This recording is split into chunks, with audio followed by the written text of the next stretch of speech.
Hallelujah. जब इस जगत में पाप आया तो हर एक लोगों की नींद उड़ गई, क्योंकि वो पाप हमारे जीवन में एक कांटे की तरह है जिसको हटाया नहीं जा सकता, और उस पाप से कोई व्यक्ति बच भी नहीं सकता। जो मां के गर्भ से जन्मा है वो पापी ही है, और यदि कोई ये सोचता है कि मैं तो पापी नहीं हूं, मुझे तो किसी प्रभु यीशु मसीह की जरूरत या आवश्यकता नहीं है, तो फिर उसका जन्म लेना हमारे इस जगत में व्यर्थ है। जब दुनिया में पाप बढ़ा, आदम से और हवा से जो पाप निकला था वो बढ़ता चला गया। जितने लोग बढ़ते चले गए उतने ही पाप भी बढ़ता चला गया, जितने लोग बढ़ते चले गए उतना पाप भी बढ़ता चला गया। तो यहाँ पे भजनकार दाऊद ये कहता है, मैं तुम्हें सुरक्षा भी दूंगा और उसके साथ नींद भी दूंगा। भाई पाप बढ़ रहा है तो काहे की सुरक्षा और काहे का नींद? क्योंकि ये जो भजनकार दाऊद कह रहा है ये वो नींद है जो आत्मिक रूप से हमें बल और सामर्थ्य देती है। ये वो नींद है जो बड़े चैन और आराम से लिया जाता है। ये वो नींद नहीं है जो पैसे के बहुतायत से या फिर और किसी वजह से पाया हुआ नींद हो। ये जो नींद है ये सुरक्षा और चैन की नींद है, जिसमें हमको हर घड़ी लगता है कि हम सुरक्षित हैं और बड़े आराम से हम सोते हैं। यदि हम असुरक्षित हैं, यदि यही बम के गोले गिरने लग जाएं तो कई दिन तक हम जगते रहेंगे, है ना। बम के गोले यदि गिर रहे हो, कहीं भी गिर रहा हो, नदी में गिर रहा हो, इस तरफ पहाड़ी तरफ गिर रहा हो, इधर खरट्टा तरफ गिर रहा हो, तो हम लोग सब जगे हुए रहेंगे, है ना, क्योंकि नींद हराम हो जाए, क्योंकि हम असुरक्षित हैं। कभी भी हमारे ऊपर भी कोई गोला गिर सकता है तो हम असुरक्षित हैं, इसलिए हम चैन से सो नहीं सकते। तो पाप इस जगत में जब आया, जब आदम और हवा ने पाप किया, तो यहाँ एक विशिष्ट बात है जो प्रभु यीशु मसीह के जन्म को लेकर के बताया गया है। प्रभु यीशु मसीह का जन्म उस दिन तय हो गया जब इस जगत में पाप आया। और पाप किससे हुआ? पाप किससे हुआ? किसने कहा हवा से? पाप किससे हुआ? मनुष्य से, है ना। पाप किससे हुआ? ये मनुष्य कौन है भाई? ये मनुष्य से क्या हो गया? इस जगत में पाप आ गया। जब ये मनुष्य पाप किया, जब इसने फल खाया तो पाप आया, और बहाना बहुत कुछ था उस जगह में। तो क्या बहाना था? कि तुमने जो स्त्री दी है मुझे, उसी ने मुझे क्या खिला दिया। और पाप क्या था पता है? बताइए पाप क्या था? क्या पाप किया था आदम और हवा ने? आज्ञा का उल्लंघन किया, फल खा करके, है ना। फल खाकर आज्ञा का उल्लंघन, ठीक है। तो फल खा करके उन्होंने आज्ञा का उल्लंघन कर दिया। ये मनुष्य है, ये पाप है, और यहां फल खाने से आज्ञा का उल्लंघन है। चार बातें हैं वहां। पाप है, मनुष्य है, फल है और आज्ञा का उल्लंघन है। इन चारों बातों में एक व्यक्ति जो है वो सम्मिलित है, एक व्यक्तित्व जो है वो सम्मिलित है। वो कौन है पता है? कौन है? शैतान। हमेशा शैतान को सर्प की संज्ञा दी गई है। यहां सचमुच का सांप नहीं था।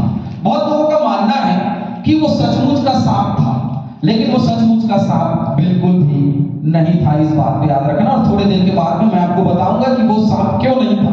वो सचमुच का सांप नहीं था, परंतु हमेशा शैतान को सर्प कहा गया। इसके पीछे में कारण ये है कि सर्प जो है वो चुपचाप बैठे रहता है कहीं भी। जब हम उसके दायरे में जाते हैं तो वो हमको काटता है। याद रखना, हम उसके दायरे में जाएंगे और वो हमको काटेगा। यदि हम उसके दायरे से बाहर हैं तो हमको दौड़ा के, कभी भी सांप जो है कुछ कारण होता है तभी दौड़ा के काटता है, नहीं तो वो हमेशा मनुष्य से भागते रहता है। लेकिन शैतान जो है उसकी प्रवृत्ति ऐसी नहीं है। शैतान की प्रवृत्ति ये है कि जो मनुष्य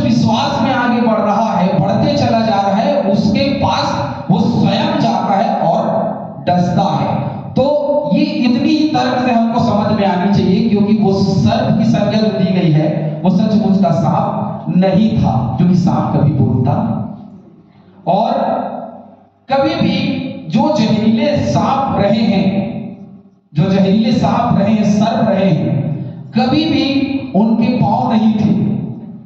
वो हमेशा पेट के बल ही चलते थे। और पेट के बल चलने के लिए क्यों कहा, हम आगे देखेंगे। लेकिन अभी हम देख रहे हैं फल, आज्ञा, पाप और मनुष्य। और क्यों? क्योंकि क्या है, शैतान है। तो ये शैतान ने क्या किया,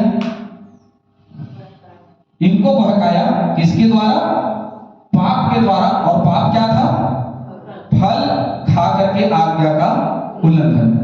तो यहां पे सुख और चैन की नींद किसी को आ सकती यदि मैं पाप की दशा में हूं। समझ रहे हैं, ये पाप की दशा में है यदि हम, तो क्या हमको सुख की नींद आएगी? यहां समझ लीजिए हमारा घर है और इस घर के अंदर में पाप है, तो क्या वहां सुख की निंद्रा होगी? तो भजन का दाऊद तो बोल रहा है कि मैं तुम्हें सुरक्षा के साथ चैन की नींद दूंगा। क्यों? क्योंकि ये चैन और सुख की नींद जो है आने वाले दिनों में आने वाली है, मिलने वाली है। वो शांति का राजकुमार आने वाला है। और इसीलिए वो कहता है कि पाप की दशा में हो तो क्या हुआ, लेकिन एक दिन ऐसा समय आएगा कि इस घर में पाप नहीं रहेगा। इस घर में पाप नहीं रहेगा। तो पाप नहीं रहेगा तो क्या आ जाएगा, सुख और चैन की नींद हो जाएगी। अब सुख और चैन की नींद जो है वो बड़ी आसानी से नहीं मिलती, बहुत कठिनाई भरी भरा वो समस्या रहता है ना। सुख और चैन की नींद किसको मिलनी है, इसको मिलनी है ना। सुख लिख सकते हैं। तो सुख की जो नींद है ये मनुष्य को मिलनी है। लेकिन ये जो है ना, यहां तक ये जो सुख है उसको यहां तक पहुंचने नहीं देता, क्योंकि यहां शैतान खड़ा है। ये जो सुख है वो नीचे है और शैतान बीच में है और मनुष्य ऊपर है। क्यों ऊपर है, मनुष्य क्यों ऊपर है? क्योंकि यहां पे लिखा है, देखिए 15वें पद में जब हम पढ़ेंगे तो वहां लिखा है, और मैं तेरे और इस स्त्री के बीच में और तेरे वंश और इसके वंश के बीच में बैर उत्पन्न करूंगा। वह तेरे सिर को कुचल डालेगा और तू उसकी एड़ी को डसेगा, है ना। तू उसकी एड़ी को डसेगा, वह तेरे सिर को कुचल डालेगा। और आगे ऊपर देखेंगे 14, तब यहोवा ने सर्प से कहा, तूने जो किया है इसके लिए सब घरेलू पशुओं और सब बनेले पशुओं से अधिक श्रापित तू ही है, और तू पेट के बल चला करेगा।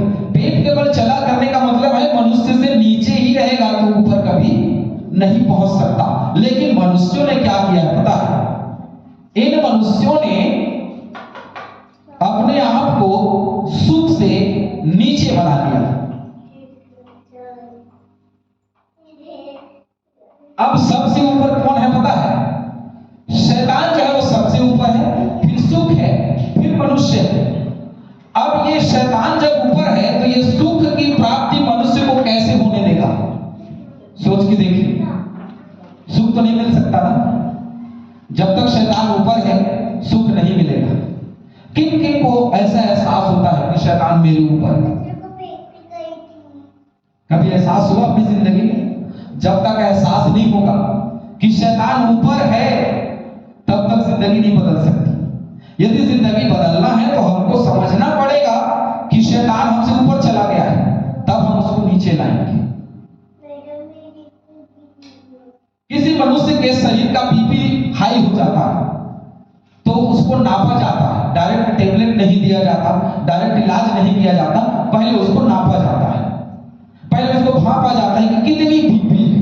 अब देखा जाता है कितनी बीपी, हाँ भैया ये तो बीपी जो है वो 160 के आसपास चल रही है। तो उसी क्वांटिटी और उसके तहत कुछ mg बढ़ा करके या घटा करके वो टेबलेट उसको दी जाती है ताकि वो घटाया जा सके। हमको पता ही नहीं चलेगा कि ये शैतान हमारे ऊपर है, तो ये सुख हमको मिल नहीं सकता। आज बहुतेरे लोग हैं सुख और चैन के लिए मारे मारे फिर रहे हैं, जगह जगह जा रहे हैं, लेकिन ये सुख और शांति लेकिन प्रभु यीशु मसीह तो शांति का राजकुमार है, सुख देने वाला है, सुख की निद्रा देने वाला है, क्योंकि उसने कहा थके हारे लोग मेरे पास आओ, मैं तुम्हें विश्राम दूंगा। अब विश्राम देने वाला प्रभु यीशु मसीह हमको विश्राम नहीं दे पा रहा है। इसके पीछे कारण है कि शैतान हमारे ऊपर बैठा है। उसको कहां लाना पड़ेगा? कहां लाना पड़ेगा? पेट के बल। अब ये जो शैतान है वो सर्प क्यों नहीं है? उन दिनों में जिस सर्प का वर्णन किया गया है वो शैतान के लिए किया गया है, वो सच का सांप बिल्कुल भी नहीं था। इसके पीछे में बहुत सारे कारण हैं। क्या कारण है? चलिए पढ़िए। तब यहोवा परमेश्वर ने सर्प से कहा, तूने जो यह किया है इसलिए तू सब घरेलू पशुओं और सब बनेले पशुओं से अधिक श्रापित है, तू पेट के बल चला करेगा। तो एक बात बताइए, सांप को कभी पाला नहीं जा सकता। सब बनेले पशु क्यों कहा उसने? सब घरेलू पशु, सब बनेले पशु है ना, तो पशु तो है ही नहीं ना। तो क्या सांप जो है वो पशु में गिनती दी जाती है उसकी? ये एक ऐसी जंतु है, ये एक ऐसा प्राणी है जो सर्प एक अलग तरीके से दिखाई देता है, जिसको पशु नहीं कहा जा सकता।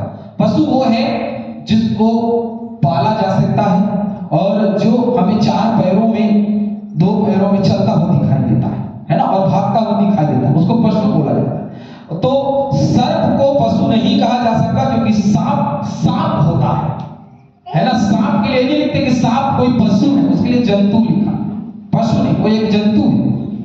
मछली जो है वो पशु नहीं है, एक प्राणी है, एक जंतु है ना। तो वैसे ही यहाँ जो लिखा है इससे स्पष्ट होता है कि सांप की जो यहाँ पे उच्चारण दिया गया सर्प, वो सर्प जो है वो सांप बिल्कुल भी नहीं है, ये शैतान ही है। और क्या लिखा है? सब घरेलू और बनेले पशुओं से तू क्या है? श्रापित है।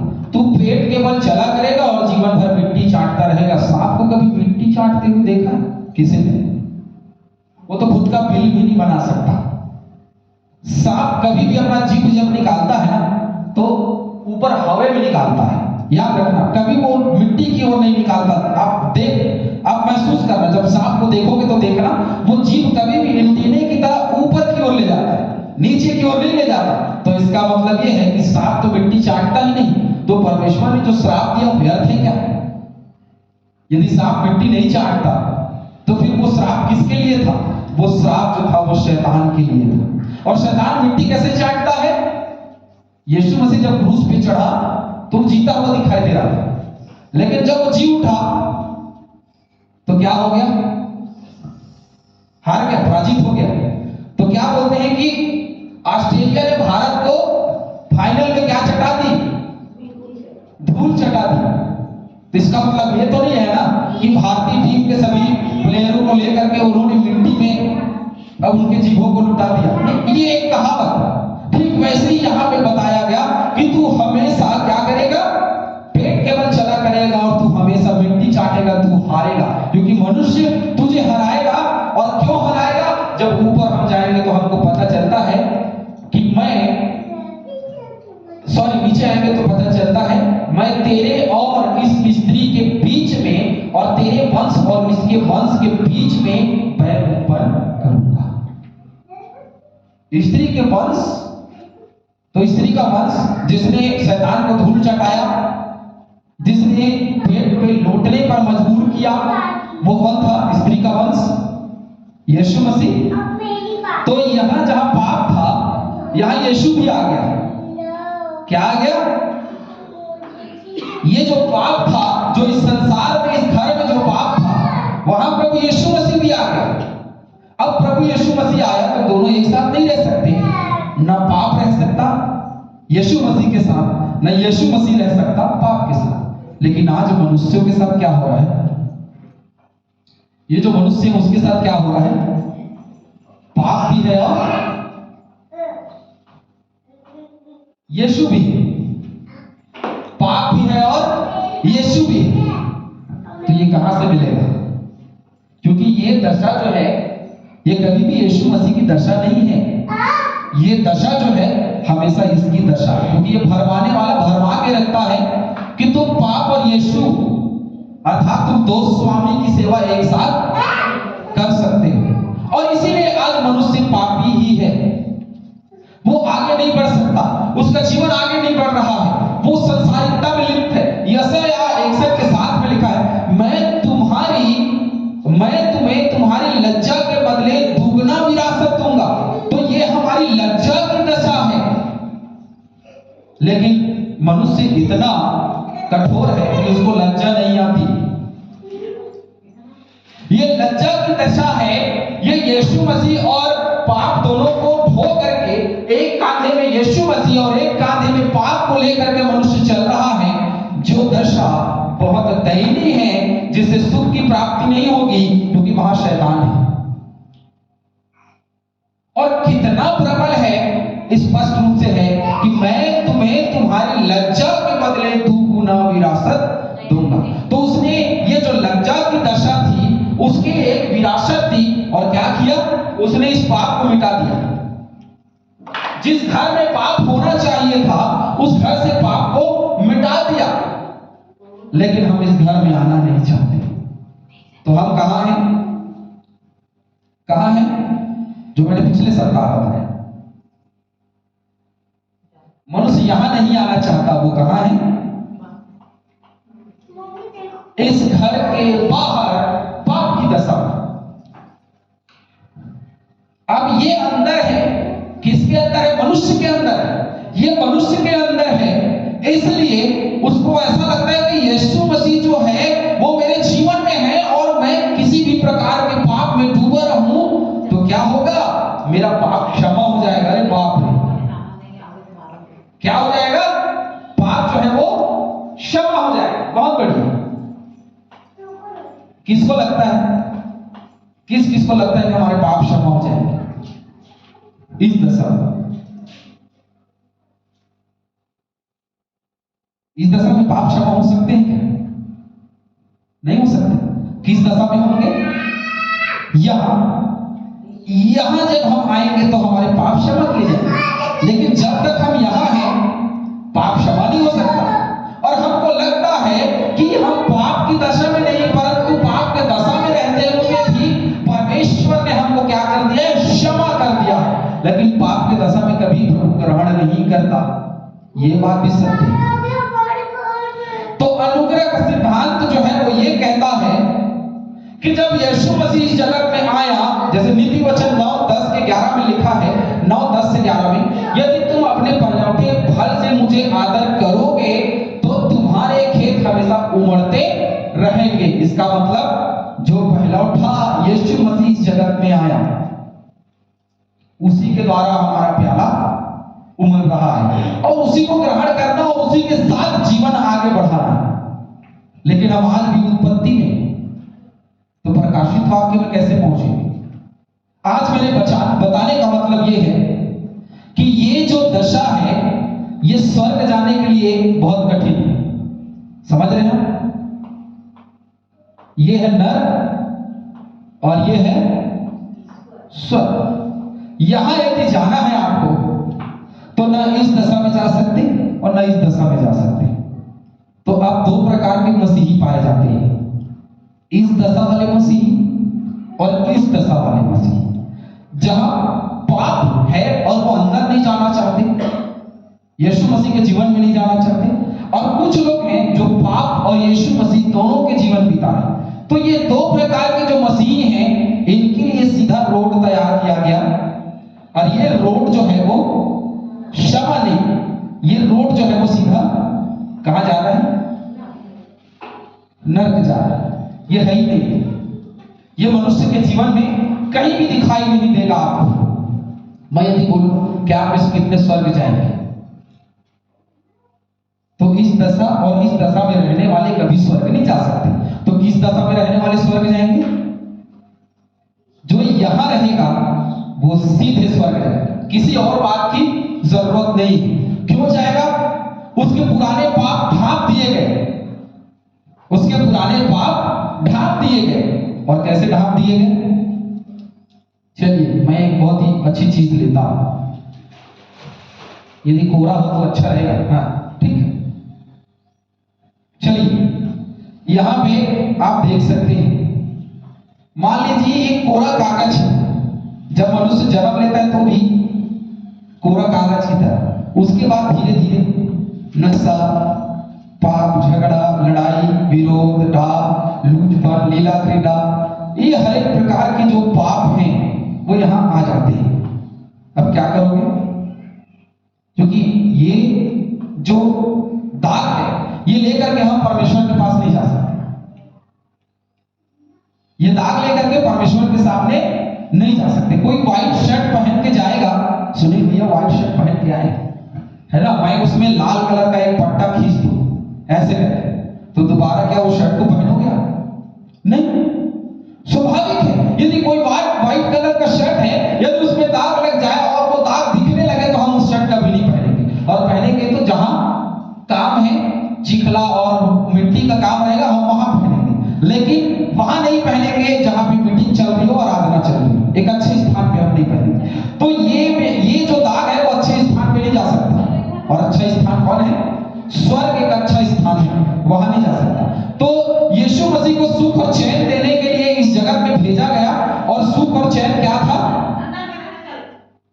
उसका वस्त्र जो क्या करता है, हमारे पापों को यूं करके ढक देता है ना। अरे भैया ढकेगा तब जब ये दशा और ये दशा में नहीं रहेंगे, इस दशा में आएंगे, लेकिन ये दशा हमारे लिए बहुत खतरनाक है। ये जो दशा है ना हमारे लिए बहुत खतरनाक है, क्योंकि हमको लगता है ऐसा। क्यों? क्योंकि इस दशा में रहने वाले लोग, फिर से बिठाऊंगा मैं,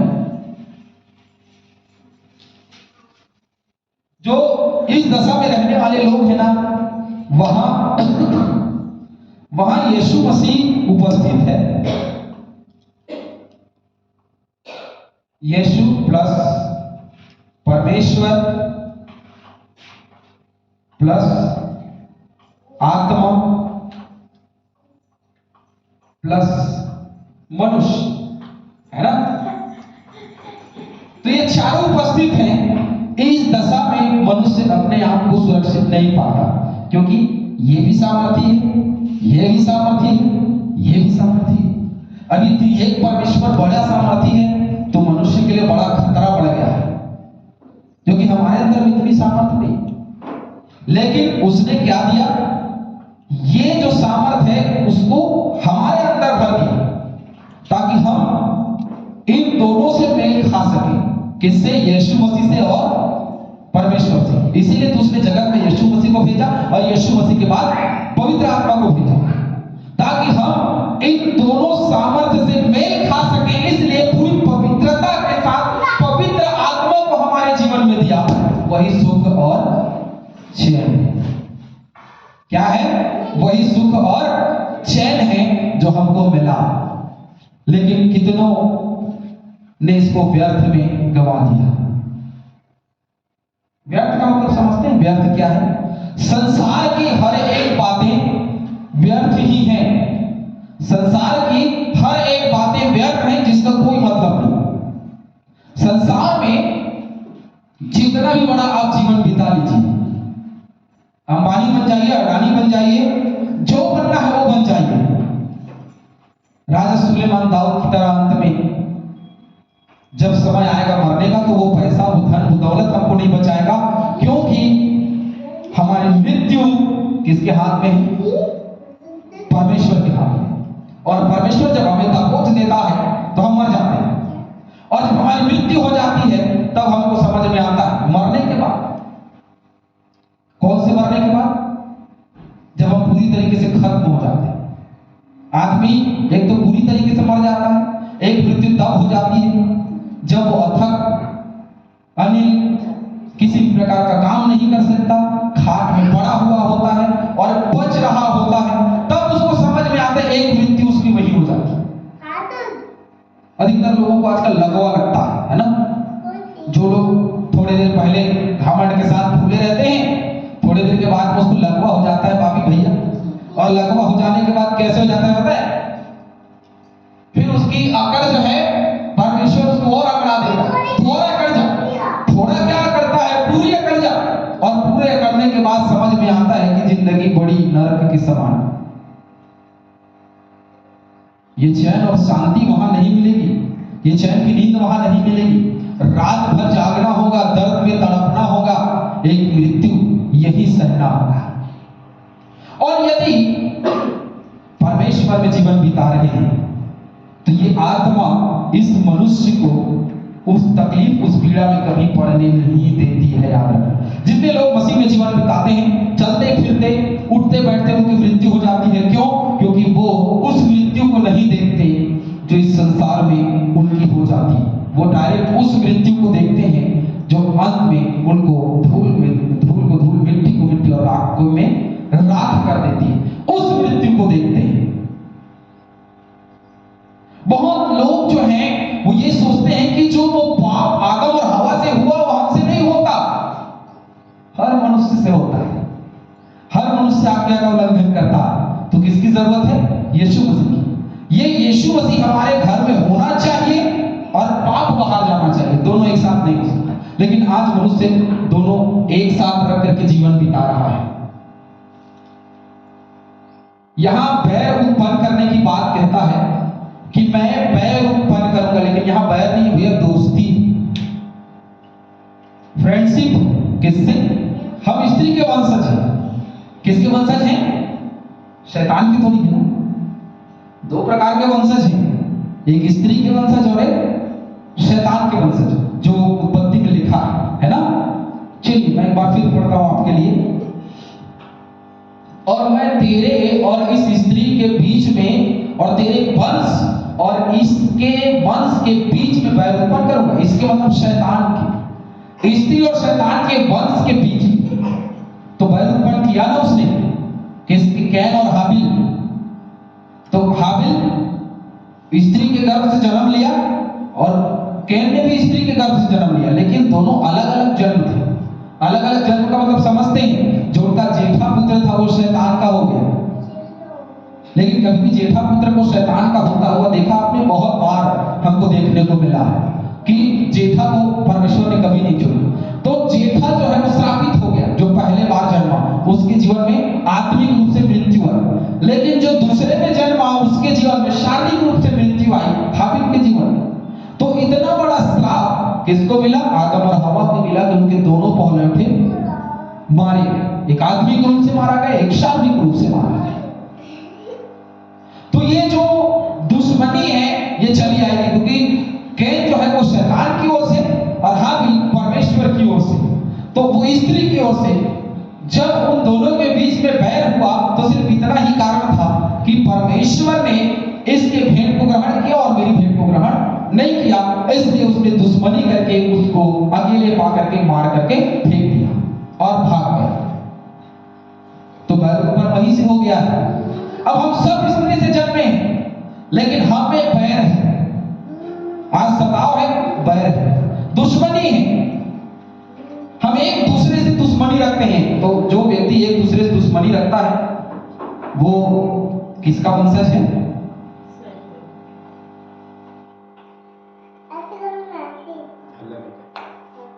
कैन का। कितने लोग अपने आप को कैन का वंशज मानते हैं? क्योंकि जो दुश्मनी मोल रखता है वो कैन का वंशज है। और कैन का वंशज मतलब समझते हैं, हम स्त्री से जन्मे, सब लोग स्त्री से जन्मे, लेकिन हम अपने स्वभाव से, हम अपने स्वभाव, अपने देह, अपने चाल चलन से कैन के वंशज हो जाते हैं। और कैन किसका वंशज था? किसका? हाँ, किसका वंशज था कैन? शैतान का ना। तो जो कैन का वंशज है वो शैतान का वंशज है। अब इसमें कितने प्रतिशत मसीही लोग आते हैं पता है आपको? 1000 में 999 मसीही यही दिखाई देंगे आपको। क्यों?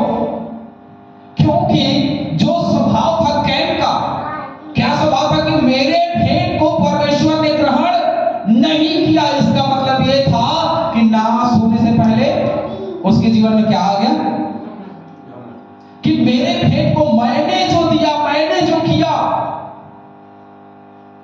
एक बहुत ही अच्छी घटना बताऊंगा जो बड़े सर ने हमको बताया। बकरी जिंदगी भर क्या बोलती है? अरे बोलिए ना, क्या बोलती है? मैं जिंदगी भर। मर गई बकरी, मरने के बाद में उसकी जो अतड़िया होती है उसको निकाल करके सुखाया जाता है, लंबा करके सुखाया जाता है। वो क्या काम आता था उस जमाने में? अभी तो बहुत सारे साधन हैं। उस जमाने में क्या काम आते थे पता है? उससे रुई को धुलते थे, खींच खींच करके, खींचा रुई धुला, है ना? रुई से तो धागा बनता है, वहां उसका उपयोग होता है। खींच खींच करके उसको धुलते हैं, रुई बनाते हैं। तो जब उसको खींचा जाता है और छोड़ा जाता है तो क्या बोलता है? क्या बोलता है? किसी भी चमड़े की चीज को बहुत तेजी से खींचो और छोड़ोगे तो क्या बोलता है? तुम। तो जब उसको खींचा जाता है और खींच करके छोड़ा जाता है तो बकरी जिंदा रहने तक मैं, और मरने के बाद तुम। तो जिंदा रहते ही तुम बोल लो। तो ये मैं का जीवन बिताया इसने, और मैं के जीवन की वजह से इसकी आत्मिक मृत्यु हो गई, ये मर गया। और हाबिल जो मरकर भी जिंदा रहा, आज मर के भी हम हाबिल जैसे बनने के लिए उदाहरण देते हैं, इसलिए वो जिंदा है। हम मर गया, अब्राहम मर गया, लेकिन हम कहते हैं कि अब्राहम जैसा विश्वास करो, इसका मतलब अब्राहम जिंदा है। हम कहते हैं कि नूह के समान विश्वासी बनो, इसका मतलब यह है कि नूह जिंदा है। यदि हम कहते हैं कि अय्यूब के समान तुम्हारा विश्वास हो, सब कुछ तुझसे छिन जाए तो भी तुम परमेश्वर की बुराई न करो, इसका मतलब यह है कि अय्यूब जिंदा है। और हम जो पाप में डूबे हुए लोग हैं, एक दिन इस दुनिया से मिट जाएंगे तो कोई हमारा नाम नहीं लेगा, इसका मतलब यह है कि हम उसी दिन पूरी रीति से मिट गए जब कोई हमारा नाम ना लेता। हम मिटा दिए गए उस दिन जब हमारा कोई नाम ना लेता हो। यशायाह 61 के 7 में लिखा है, मैं तुम्हारे पीछे वाणी की तरह रहूंगा तथा उस मार्ग में तुम्हारी अगुवाई करूंगा जिसमें तुम्हें जाना है। और जाना कहां है? कहां जाना है हमको? है बस एक दो लोग जाएंगे, बचत लोग पता नहीं, हमारा तो कंडीशन खराब है, जाएंगे नहीं जाएंगे। ये जो चुप्पी है ना, ये चुप्पी की दशा ही यही दशा है। ये चुप्पी की दशा हमको ले डूबेगी। चुप ना रहे, यदि तुम चुप रहोगे, यीशु मसीह जब जी उठा तो क्या बोला गया? यदि तुम चुप रहोगे आज तो क्या चिल्ला उठेंगे? पत्थर भी चिल्ला उठेंगे और कहेंगे भैया हमको भी स्वर्ग में जगह मिले तो हमको भी दे दो। वो पत्थर, कौन पत्थर? वो डाकू जिसका जीवन पत्थर के समान, वो पत्थर था। उसको प्रभु ने कहा तू मेरे साथ स्वर्ग लोक में होगा। क्यों? क्योंकि वो पत्थर जो पिघल करके बोलने लगा कि मुझे स्वर्ग में याद रखा। लेकिन हम मनुष्य इतने बड़े पत्थर हो गए हैं कि इसके वंशज कहलाने लगे, इसके वंशज कहलाने लगे।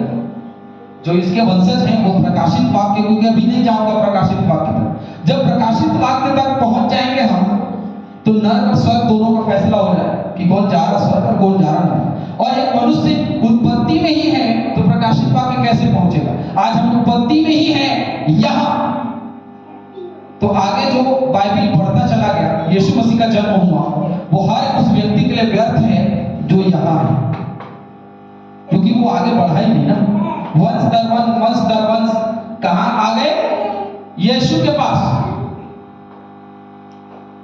अरे वंश बढ़ा ही नहीं, हम तो कैन के ही संतान रह गए। वंश बढ़ने का मतलब समझते हैं? वंश बढ़ने का मतलब होता है भैया कैन से ये से ये से ये से और ये से ये, ऐसे आना चाहिए ना, है ना? क्योंकि ये जो व्यक्ति है वो इजरायली वंशज से आया, ये इसके वंशज से नहीं आया।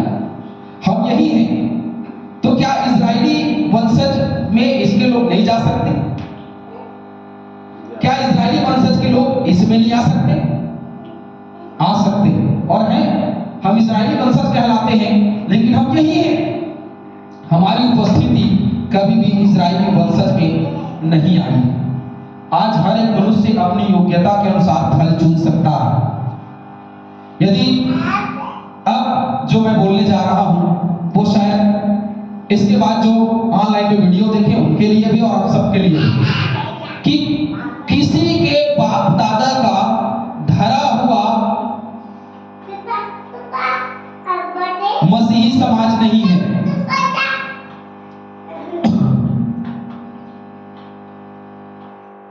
बाप दादा का मसीही समाज नहीं है।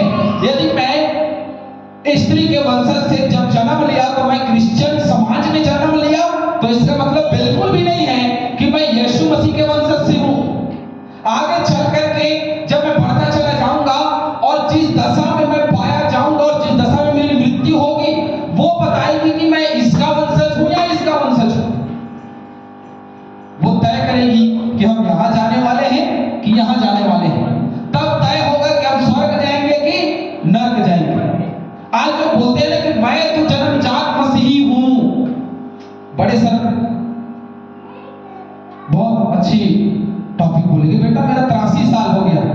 यदि मैं 83 साल में खड़े होकर के ये सोचूं कि मैं तो बचपन से जन्म से ही मसीही हूं और 83 साल हो गया मुझे, मैंने मसीह में जीवन बिताया, और मैं ये घमंड करके यहीं बैठा रहूं और ये सोचूं कि मुझ पर अनुग्रह बहुत हो तो मैं पाप करता रहूं, तो मेरा जन्म मसीही धर्म में, मसीही समाज में, मसीही घर में मेरा जन्म लेना व्यर्थ ही है।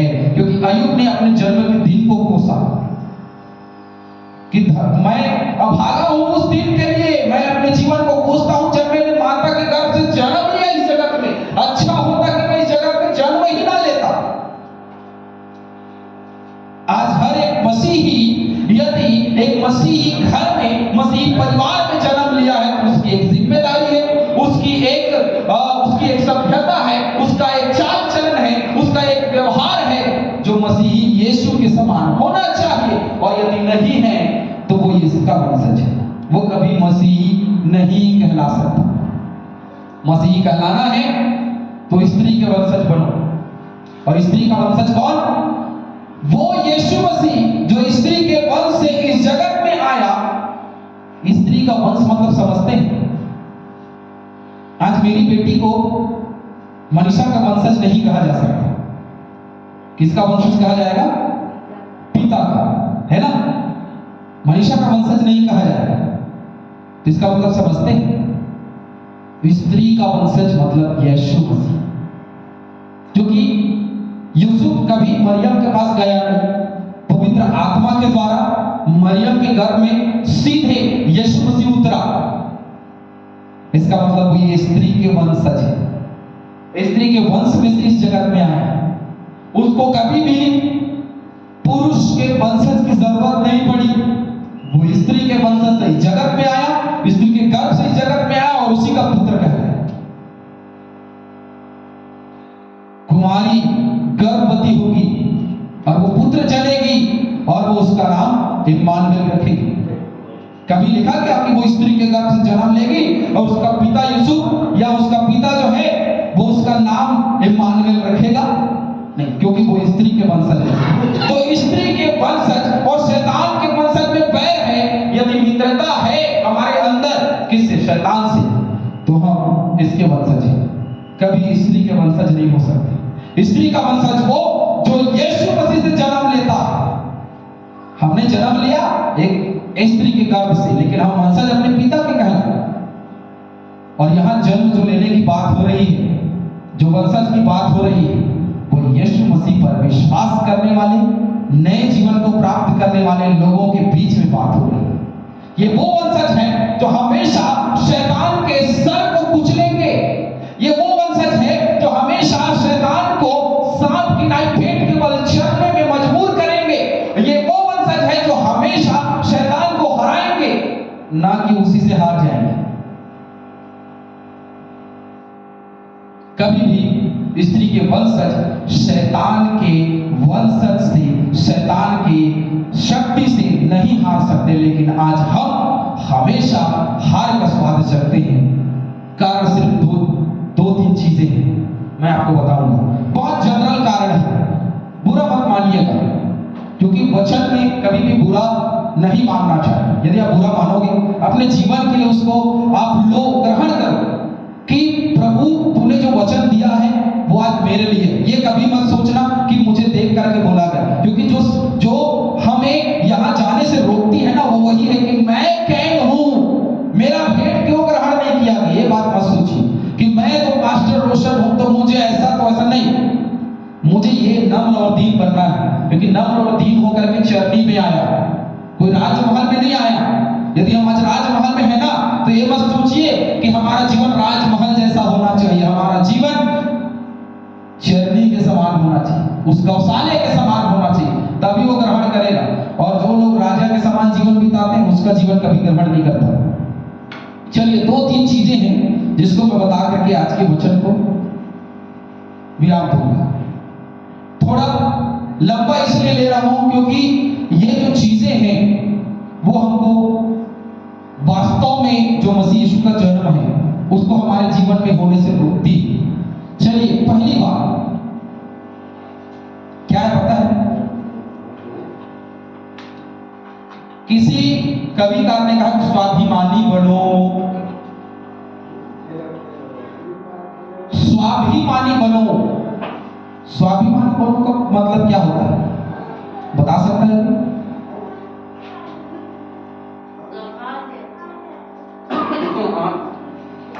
स्वाभिमानी का मतलब होता है मेरा स्वाभिमान को ठेस पहुंचाया है। स्वाभिमान का मतलब होता है कि मेरी इज्जत, मेरी बरकत है ना, और मेरा एक स्थान जो मुझे मिले। तो आज व्यक्ति अपने स्वाभिमानी होने के वजह से क्या हो जाता है, पाप में गिर जाता है। और कैसे? क्योंकि ये यदि स्वाभिमानी व्यक्ति है तो इसको कई लोग हैं जो ठेस पहुंचाएंगे, कई लोग हैं जो इसके आसपास में इसको पूछते रहेंगे। और ये स्वाभिमानी व्यक्ति जो है, एक दिन ऐसा समय आएगा कि अपना स्वाभिमान खोने के डर से गलत करेगा। और गलत करने में कई बार लड़ाई झगड़ा होता है, कई बार अपशब्द का इस्तेमाल भी होता है, कई बार गाली गलौज भी होता है, और कई बार मारा पीटी भी हो जाता है। ये समस्याएं जो है मनुष्य के जीवन में स्वाभिमान की वजह से होती है। हर व्यक्ति सोचता कि कविकार ने कहा स्वाभिमानी बनो, तो स्वाभिमानी का दूसरा स्वरूप घमंड भी होता है। मैं स्वाभिमानी हूं, मुझे किसी की जरूरत नहीं, मुझे हर एक व्यक्ति की जरूरत है। स्वाभिमानी नहीं, अभिमानी नहीं, परंतु क्या बनो, नम्र। और यीशु मसीह जब आया तो उसने व्यवस्था को पूर्ण कर दिया, विलुप्त नहीं किया, उसने पूर्ण कर दिया। जब व्यवस्था को उसने पूर्ण कर दिया तो स्वाभिमानी की बात है ही नहीं, वहां नम्रता और दीनता की बात है। तो नम्रता और दीनता मनुष्य के जीवन में होनी चाहिए, तब हम शैतान के वंशज के संग को चल सकते हैं, नहीं तो नहीं। दूसरी जो बात है,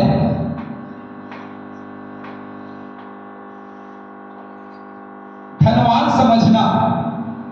देखिए, हर एक व्यक्ति अडानी और अंबानी नहीं है ना। धनवान समझना दूसरी सबसे बड़ी गलती मनुष्य की।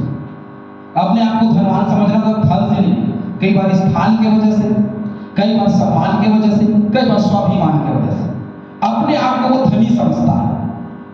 और जब वो अपने आप को धनी समझता है, इसका मतलब है कि वो अपने आप को बड़ा समझता है। और यीशु मसीह ने क्या कहा, इसका विरोध किया। धनवान का मतलब ये नहीं होता कि धन बहुतायत से है, नहीं। धनवान का मतलब होता है अपने आप को सबसे बड़ा समझना। और धनवान का स्वर्गीय राज्य में प्रवेश करना कठिन है। और कितना कठिन है? ऊंट का सुई के नाके में से गुजर जाना। और सुई का नाका क्या था पता है आपको? सुई का नाका क्या था? एक जगह था जो सुई का नाका लिखाता था, और उसके नीचे से एक दरवाजा था। सुई के नाके का मतलब ये नहीं होता कि भैया वो सुई जिसके नाके से, नहीं, वो नहीं है ना। तो एक ऊंट है आप याद रखिए कि हमारे घर का दरवाजा 6.5 फुट का होता है, उससे भी ऊंट नहीं जा सकता। यदि ऊंट बड़ा है वो नहीं जा सकता, क्योंकि उसकी गर्दन इतनी लंबी होती है, वो गर्दन झुकाना नहीं चाहता किसी के अंदर घुसने से, है ना। तो ये व्यक्ति कभी अपना गर्दन नहीं झुकाना चाहता, इसीलिए वो धनवान कहलाता है। और धनवान व्यक्ति जो अपने आप को गर्व से बड़ा समझता है, वो कभी भी स्वर्गीय राज्य में प्रवेश नहीं कर सकता, वो कभी भी यीशु मसीह के वंशज नहीं हो सकता, और वो कभी भी शैतान के वंशज के सर को नहीं कुचल सकता, क्योंकि वो तो खुद ही शैतान का वंशज है। वो अपने सर को थोड़ी कोई कुचल लेगा, नहीं कुचल सकता। इसलिए धनवान समझना व्यर्थ। तो अपने आप को क्या समझे? अपने आप को जो छोटे में से छोटा बनाए, जो इस बालक के समान हो जाए, वही स्वर्गीय राज्य में प्रवेश कर सकता है। तो जो अपने आप को बड़ा समझता, वो अपने आप को पहले छोटा करे, तभी वो बड़ा होगा।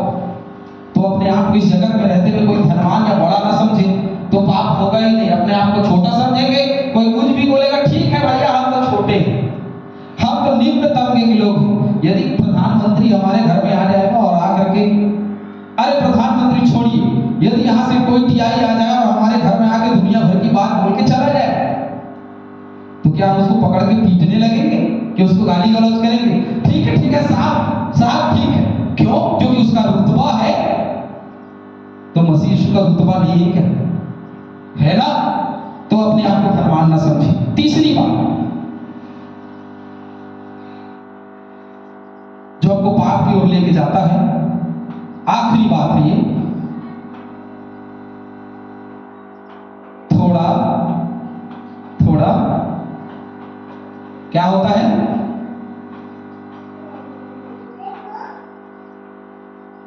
थोड़ा थोड़ा चलता है, थोड़ा गाली गलौज चलता है। शराब तो नहीं पी रहे हैं पर रास्त्री चलता है। बड़ी गाली तो नहीं दे रहे हैं पर छोटी गाली तो चलती है ना। बड़ा झगड़ा नहीं कर रहे, छोटा झगड़ा तो चलता है ना। बड़ा बात नहीं बोल रहे हैं पर छोटा बात तो चलता है। बड़ा भाषण नहीं दे रहे पर छोटा भाषण तो चलता है। हम बहुत सारा पाप नहीं करते हैं पर थोड़ा पाप तो चलता है। लेकिन मसीह यीशु के राज्य में कुछ नहीं चलता,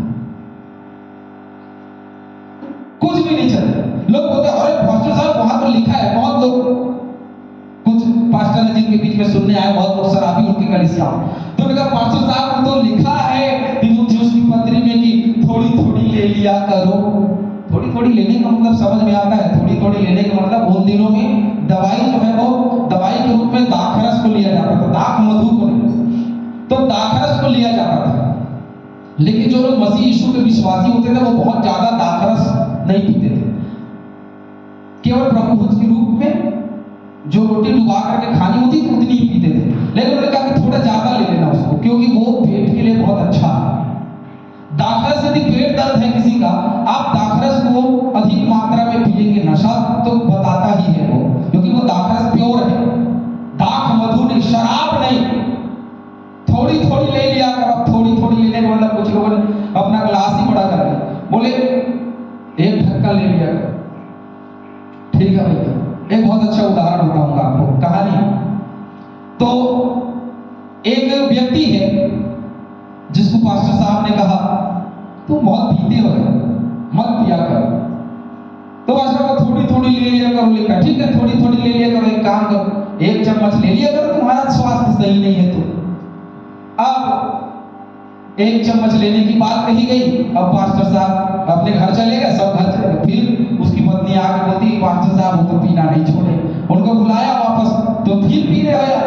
पास्टर साहब आपने कहा था 1 चम्मच लिया करो, हम 1 चम्मच लेते हैं। तो उसकी पत्नी ने थैले में से चम्मच निकाला। कितना बड़ा रहा होगा चम्मच? इतना बड़ा चम्मच था जिसमें 2 वाटर बड़े आराम से आ जाए। तो इसको डाल करके मैं पीता हूं। आपने कहा 1 चम्मच, तुमने चम्मच ही बड़ा कर लिया।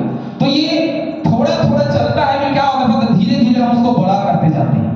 हमारा पाप, हमारा अपराध धीरे धीरे बड़ा होते चला जाता है। और जब हमारा अपराध बड़ा हो जाएगा तो ये थोड़ा थोड़ा चलता है वो ज्यादा भी चलता चलता है, क्योंकि हमारी जिंदगी चलती रहेगी ना तो हमको उसका आभास हो जाए, हम अभ्यास कर लेंगे उसको। भाई आप एक बात बताइए, यदि मैं बोलूं आप सीधा पंडरिया दौड़ते चले जाइए, कोई नहीं जा सकता। धीरे धीरे धीरे धीरे वो अभ्यास बनेगा और 1 महीने 1.5 महीने के बाद में फिर सीधे दौड़ते चले जाओगे, है ना। लेकिन अभी कहीं रुकोगे, कहीं बैठोगे, कहीं पानी पियोगे, थक जाओगे तो वापस आ जाओगे, है ना। कोई डायरेक्ट पंडरिया नहीं जाए। अभी आकाश को बोलोगे तो यहाँ से दौड़ते पंडरिया जा सकता है, क्योंकि वो उसका है, बन चुका है, अभ्यास है उसको। तो ठीक वैसे ही अब थोड़ा थोड़ा चलता में सबका अभ्यास हो गया। मैं चर्च नहीं आऊंगा, चलेगा। मैं संगति नहीं करूंगा, चलेगा। मैं आराधना में नहीं जाऊंगा, चलेगा। मैं उसके घर नहीं जाऊंगा, चलेगा। मैं वहां मेरा झगड़ा हो गया तो मैं उससे बात नहीं करूंगा, चलेगा। ये सब थोड़ा थोड़ा चलता है ना, एक दिन बड़ा हो जाता है। ये बड़ा स्वरूप ले लेता है और मनुष्य पाप के गर्त में डूब जाता है और तब समझ में आता है कि मैं तो शैतान के वंशज में खड़ा हो गया। अब स्त्री का वंशज नहीं रहा, मैं स्त्री का वंशज बनना है। तो ये 3 चीजें भूल जाइए, क्योंकि यही 3 चीजें मनुष्य के जीवन में सबसे बड़ी हैं, जो हमें पाप में लेकर के जाती है, जो हमें मसीह यीशु की संतान होने से रोकती है। ये चीजों को जिस दिन हम अपने जीवन में लागू कर लेंगे, उसी दिन हमारे लिए क्या हो जाएगा, सुख और चैन का नींद आ जाएगा, है ना। एक वचन हम पढ़ेंगे, उसके बाद भी हम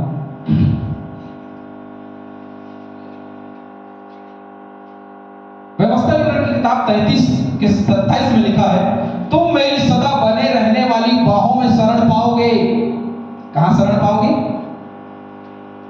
बने रहने वाली बाहों में, मिट जाने वाली बाहों में नहीं, बने रहने वाली बाहों में तुम सदा शरण पाओगे। और वहीं आगे लिखा है, भजनकार दाऊद कहता है 139 के 16 में, तुम्हारे जीवन के समस्त दिन मेरी विशेष पुस्तक में लिखे हुए हैं। उसकी विशेष पुस्तक में हमारा एक एक गिना हुआ दिन जो हम यहाँ हैं, उसकी पुस्तक में लिखे हुए हैं।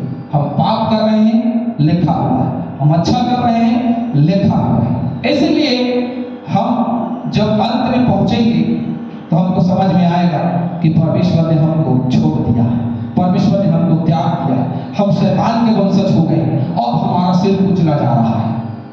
पहाड़ों को कहेंगे हम पर आगे, क्योंकि प्रकाशित वाक्य में तो ये लिखा है ना, कल के दिन में ऐसा होने वाला। लेकिन हम अभी भी कहाँ हैं?